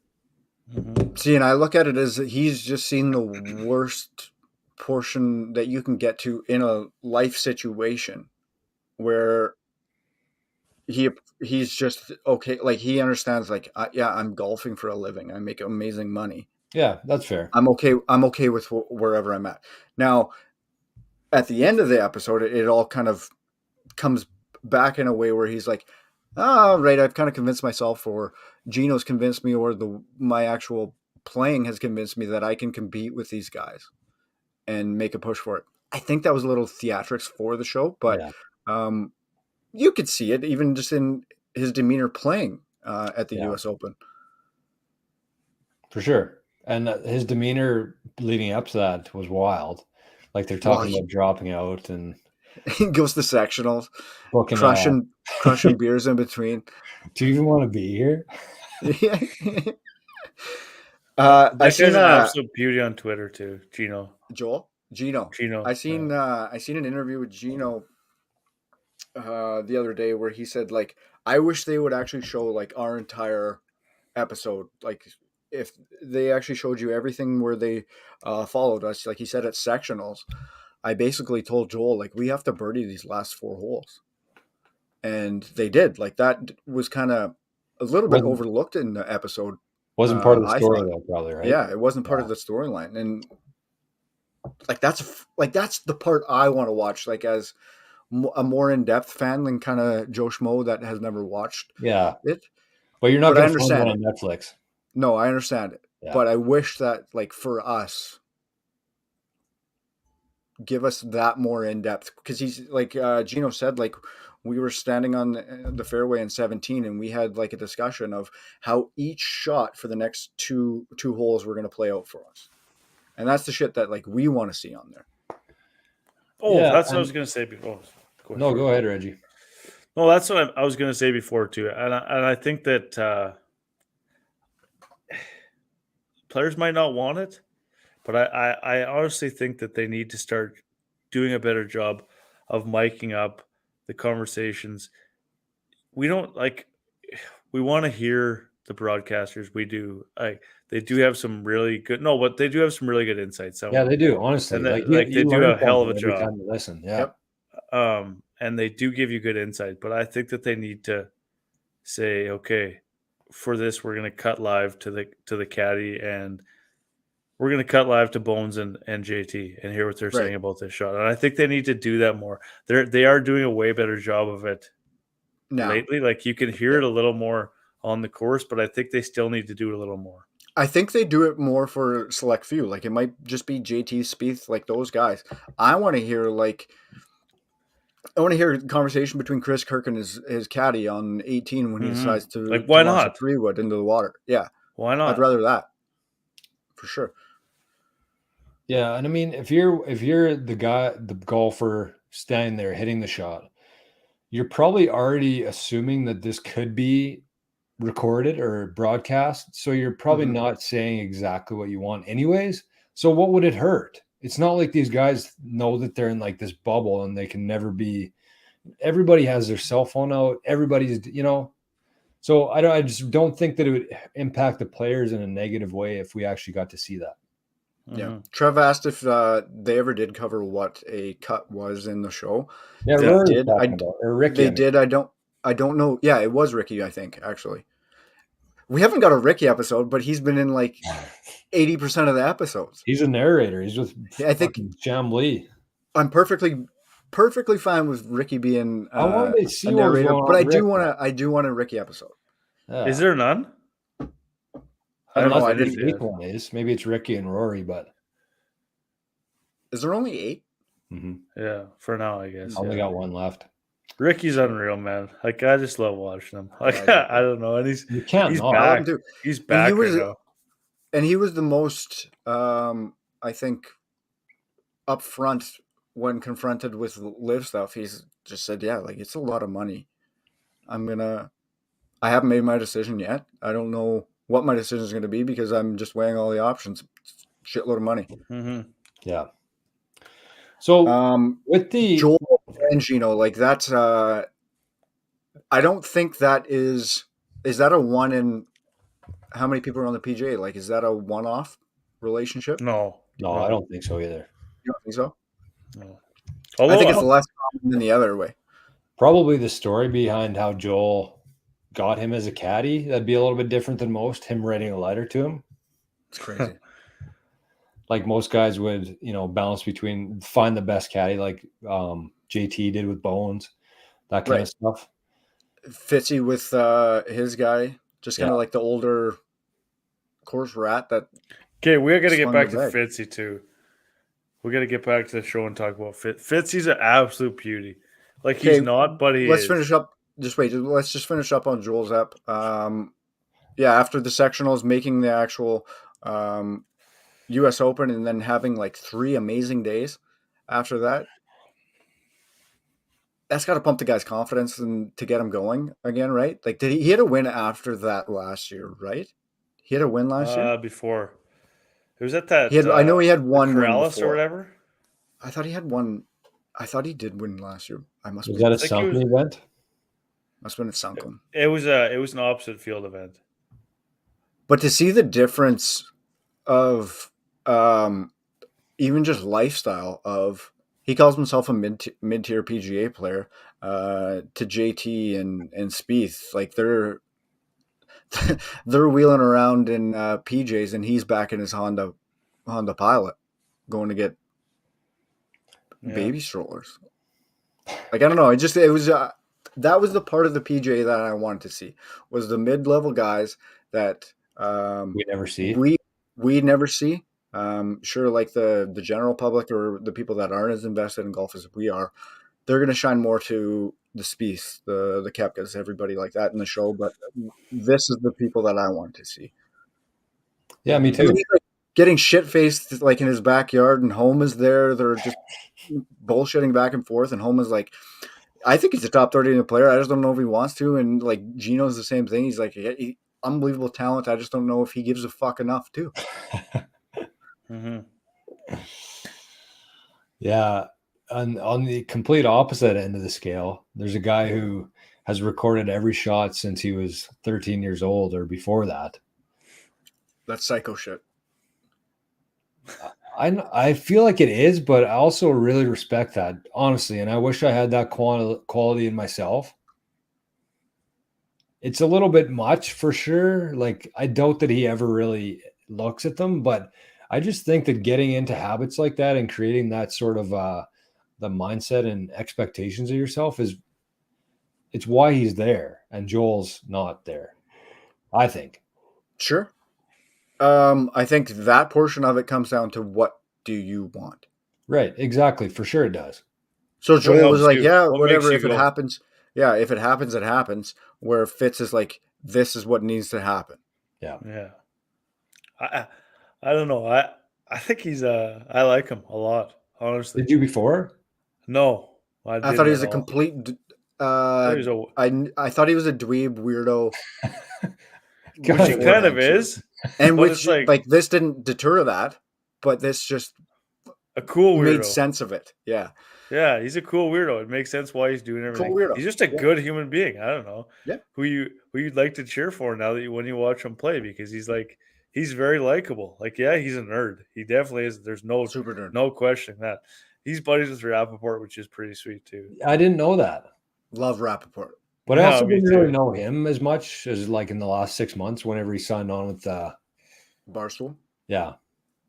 Did you know that, Reggie? If you're buds? Went to school together. I didn't. No, I didn't. No. It's cool though.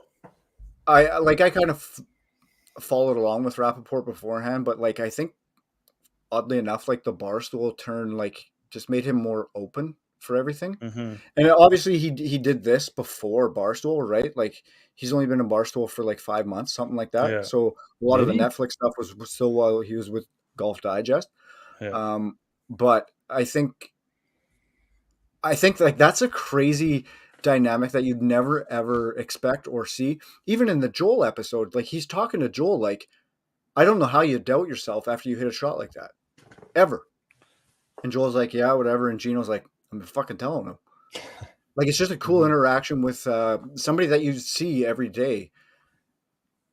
That I guess even for hockey, like I'm sure they have like amazing interactions with Bob McKenzie or whoever the TSN guy or whatever it is would be. Like Connor would have like a cool interaction with a reporter or something like that. But it's just something we don't see. I think that the coolest part about Rappaport is he's not doing anything for clickbait. He's actually doing stories that people actually give a shit about. He's not profiling why Tiger passed the tampon to JT. He's profiling Agreed. why, like he's the one that did the story on Morgan Hoffman.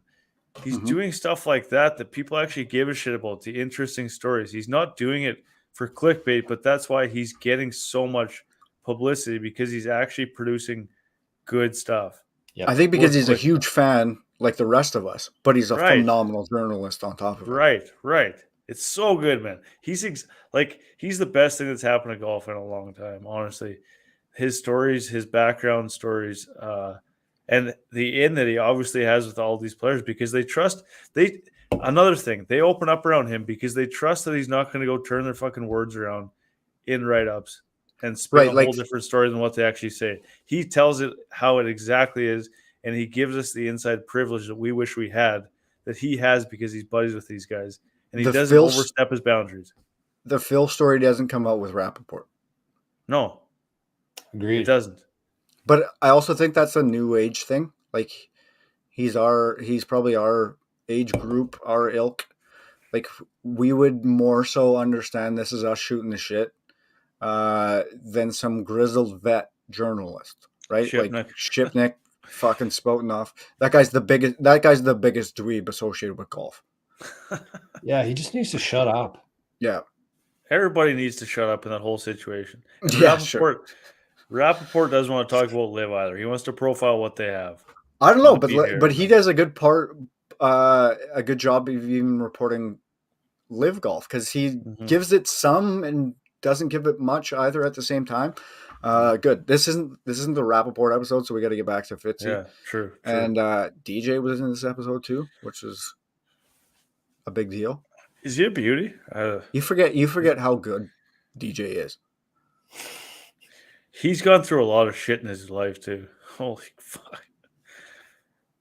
Yeah, like I wish they would get into like I understand because he's a LIV player, they took away probably some of it. But I think before he went to LIV, there would have been like a big deep dive probably into DJ a little bit more.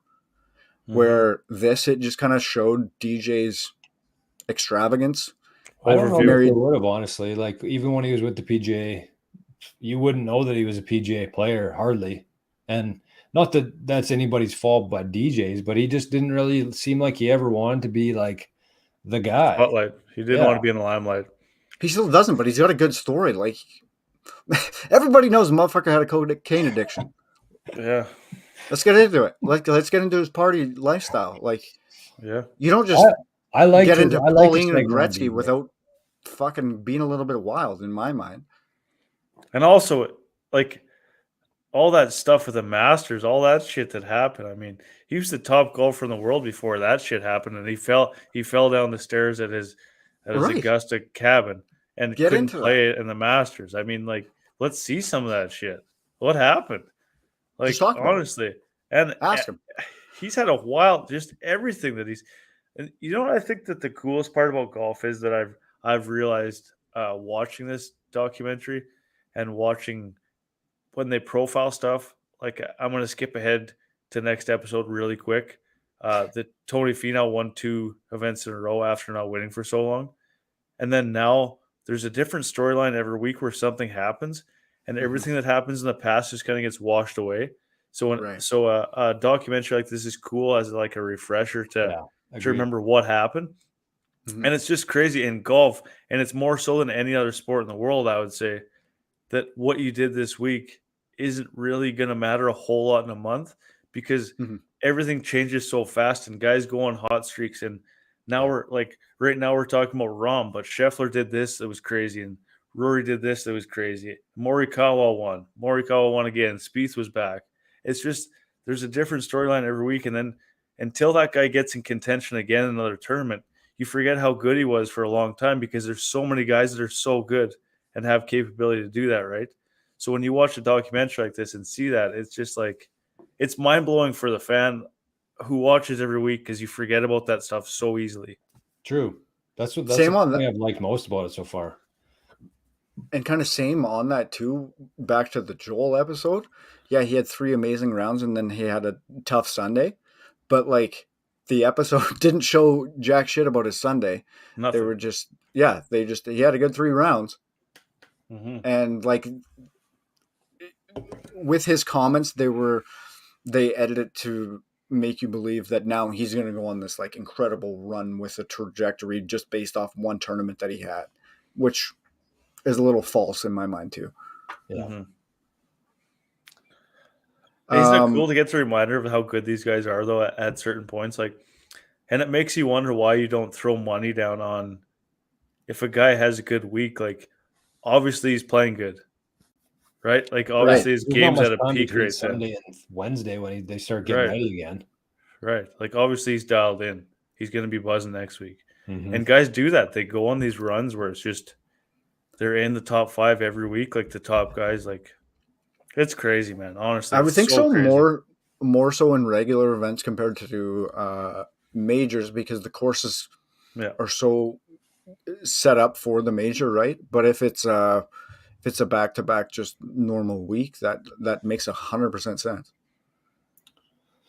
DJ, quickly, I wanted to I had mixed feelings on DJ. I thought it was a really good episode and a good feature on him.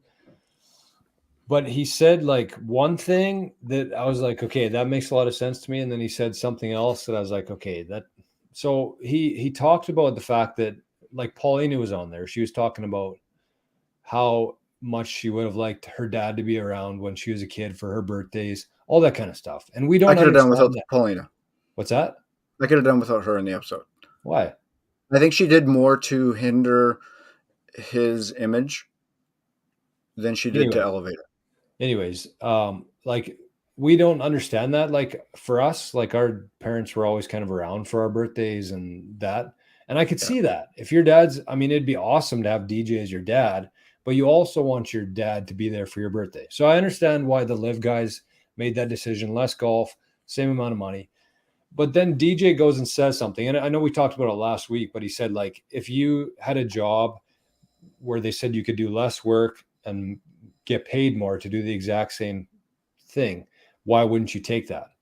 And to me, I was like, okay, I understand that as like an accountant or like a worker at the city or an insurance guy, but you're a professional golfer. Like you should love to do what you're doing, right? And want to be the best at that. And you want to be playing in the Masters and all that kind of stuff, especially someone like DJ. I could see Joel Damon saying that, who doesn't give a shit where he's at. But it's like, you're the number 1 guy in the world, and that's how you look at this, is like do less for a little bit more money. Like he kind of lost me there, to be honest with you. But that's what I mean. Like I go back and forth on it because I get his point there, but I just feel like somebody like DJ should have more respect for the game than just a job. I don't know. I don't know. So let's say in a 10-year span, DJ has been a top in a 10-year span. DJ was probably the top 2 or 3 player in the world. For sure. Right? Now he's like, I'm not going to retire. I'm just going to go elsewhere where I can get to see my family more and everything. He's like, I did 10-year stint where I was one of the best players in the world. and I still had to take time away from my family and all that stuff. Now I don't necessarily have to do that Yeah. and still make that type of money. And maybe that's just his personality. Like he just, he likes golf or loves golf, obviously, and he's really good at it. Like his brother was talking about the fact that he could have had a scholarship in 4 sports. It's crazy. So he's very naturally talented in that way. And so, yeah, I could see this being just like more of a job than somebody who's really like Fitzpatrick, for example, who's like just every second of the day he's golf. Yeah. And he doesn't have a family or any. So it's tough. But that's where I just kind of saw both sides of DJ in terms of like, I get it, but also why not want to be the best golfer? Yeah, because he has been for 10 years. This is like what my point to that was. Yeah, right? and that's fair. And he never really got the recognition that he deserved there, probably, right? And yeah, he won't again. So I think he understood that. Right, and he said that too. Like his reputation is not going to change, and it probably won't. Yeah. No. Yeah, another really cool scene in the Joel one was at the U.S. Open when it had Rombo, Colin, and Rory all sitting there at the breakfast table and just bullshitting. And then they're like, "Kid's been playing hot this week. Like, let's see what he can do." Talking about Joel, so like that, I don't know, like that's just a cool shit to see. I love shit like that. To see the boys behind the scenes. Love that part. Yeah, there's so much more to it than what we see on TV, and I'm talking like in terms of a lot of things. There's so much more to it than what we have any idea. I mean, those guys are so mentally strong, hey, in those tournaments.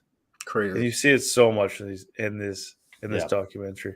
And last thing that I'll talk about on this full swing, Tiger's not in it, but he's in it. Yeah. Every single person in the interview is like, "Why do you golf?" Tiger Woods. "Why do you like golf?" Tiger Woods. Shore's frozen. Tiger I think Woods. he's frozen or he passed out. Eyes open. Shore's frozen. Tiger Woods. Also, Amanda Serrano. She can keep doing these. Yeah.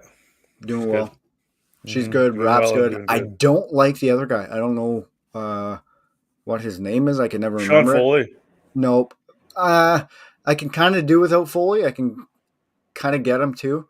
But no, there's another guy, more journalist. Jared or something Dylan like Dathier? Dylan, yes. Dylan Dathier?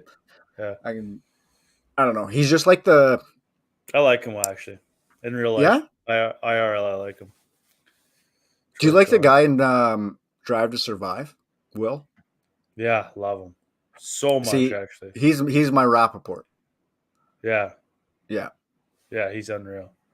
I don't like Sean Foley just because he was Tiger's coach. I thought he was just like Tiger's. He's Canadian, though. Yeah, he is. I thought he was Tiger's swing coach. Yeah, I thought he was kind of less of a name than he is. He's a weirdo. You see my tarp tonight? No. Pop up. Tupac. Walmart find. $12.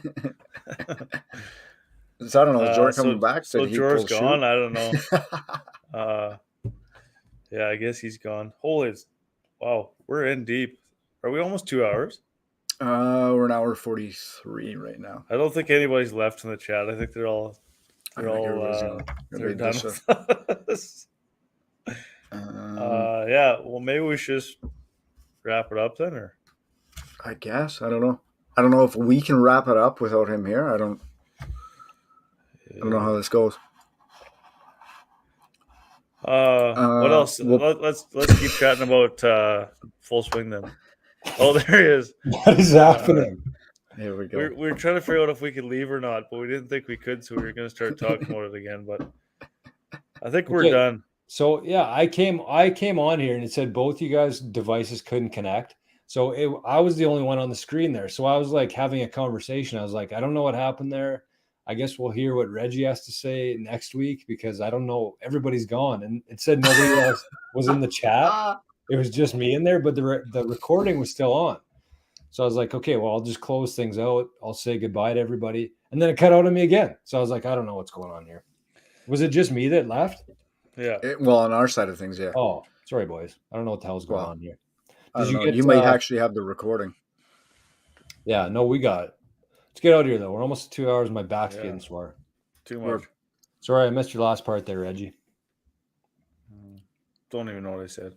Yeah, it doesn't matter. We're out of it. We got into some heavy shit. No, I'm just kidding. No, it was pretty good. Yeah, pretty good. Epi. I just hope things. I hope the ship gets righted in the next little while. In terms of the golf world, I hope that eventually there's not a headline every week about what's happening next. I hope there's just a set. This is what's happening, but I don't think we're going to get there for a long time. So I think we just kind of hunker in and just enjoy golf. Enjoy what we have for a golf product right now. There's so many good players right now playing on the PGA still. Sure, for you, LIV, there's lots of good players there too. For me. Well, you said you watched it. I won't, but I'm still Did you pumped. see my post on Instagram on the King account? Yeah, about, it's just too LIV Tour much. It's too much. It's driving me nuts, but I'll let it slide. Okay, so that's episode 4 or 5 of the docu series. Where are you guys at ranking wise? Per episode? Dave? Yeah. Joel was my favorite. I think everybody's on the same page there. I would go Joel, Fitzy, Poulter, Holtz, Spieth. No, not Spieth. Better than So Brooks? we did 5 though, right? Like, so what's the worst? Brooksy's dead. I would say Eminem's probably the worst. Marshall Mathers probably my least favorite. I'm with you. I just rotate the last two or flip flop the last two. Yeah. I'm glad that they got better from those two, though, for sure.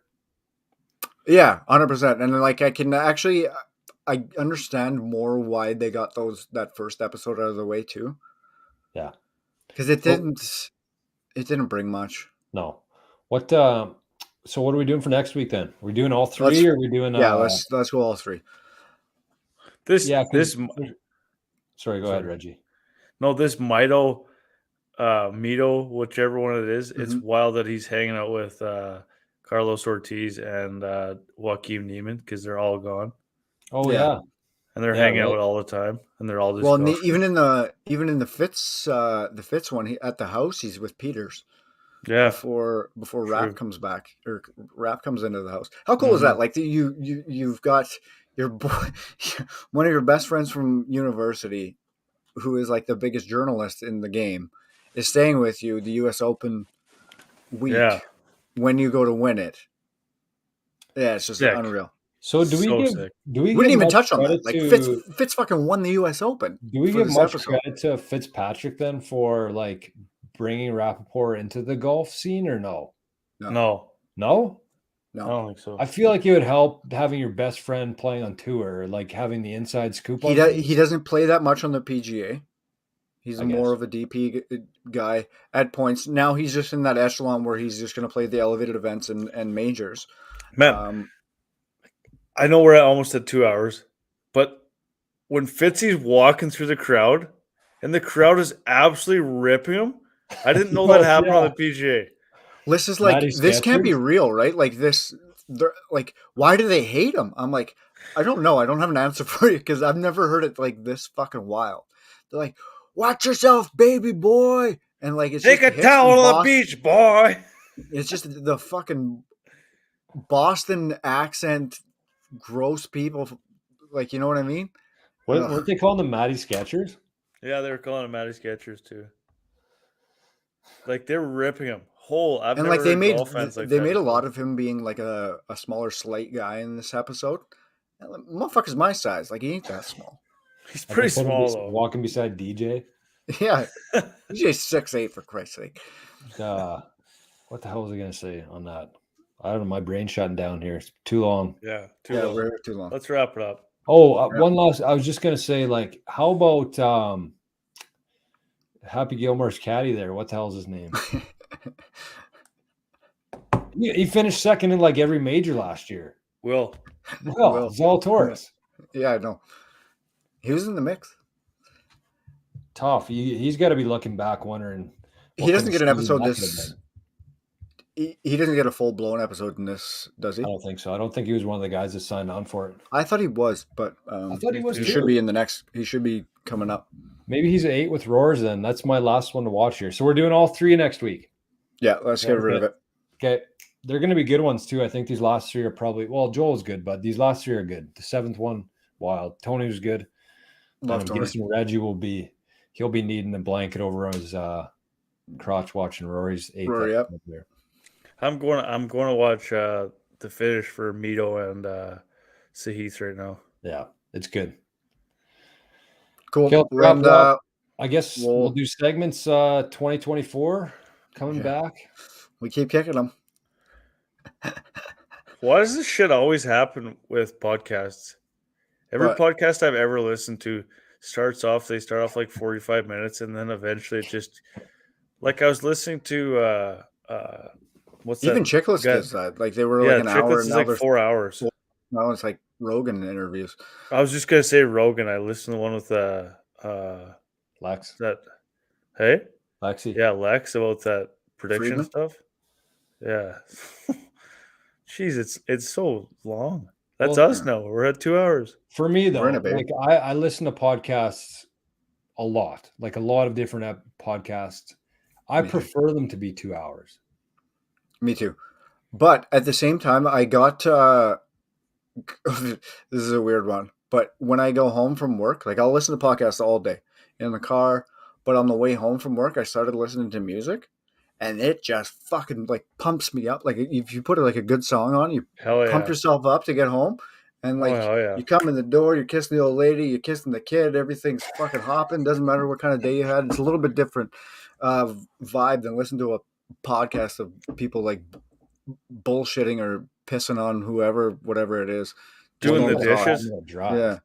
Doing the dishes, I slap music on, and I'm just dancing around the kitchen, like I'm doing push-ups, spinning dishes, lifting the fridge up. Yeah, whatever. You have to mix in some tunes for sure. I feel like you cannot go all tunes because you get tired of it, and you can't go all podcasts because you get tired of. True. Yeah, you got to make sure you got a mix. And so if I'm going, like I go to Regina lots back and forth, and so like there's no way I can listen to podcasts all the way there or music all the way there. But like a good mixture of like an hour of a podcast, listen to tunes for 20 minutes, finish the podcast. But I would much rather listen to a 2-hour podcast than a 1 hour. I just don't feel like you get enough accomplished in an hour. And I mean, whatever. But 2 hours might be a little bit long for us, but maybe this will be a short episode into the future. Who knows? I don't know. We've done short episodes because we didn't have shit to talk about.